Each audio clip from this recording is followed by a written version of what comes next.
আমাদের সমস্ত গাছই আমরা সিন্ডার মিডিয়ায় করি।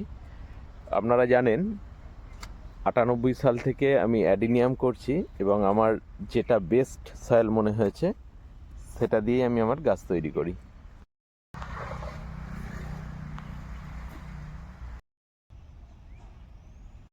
অ্যাডিনিয়াম রিপোর্টিং করার একদম উপযুক্ত সময় এটা, আর গাছেও ফুল নেই, সেই জন্য অ্যাডিনিয়ামের ভিডিও তো আর ঘন ঘন করতে পারছি না। যারা আমি কিভাবে অ্যাডিনিয়ামের পটিং মিক্স বানাই জানতে চান তাহলে আমার ইউটিউব চ্যানেলে গিয়ে আপনারা দেখে নিতে পারেন। আমি কালকে ফেসবুকে পোস্টও করেছি আমার ইউটিউব চ্যানেলের লিঙ্কটা, আপনারা দেখে নিতে পারেন এবং ওখান থেকে আপনি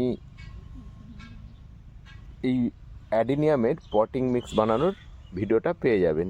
আর কারো যদি এই পটিং মিক্স বানানোর ভিডিও প্রয়োজন হয় আপনারা দয়া করে আমার ইউটিউব চ্যানেলের লিঙ্কটা তাদেরকে শেয়ার করে দেবেন।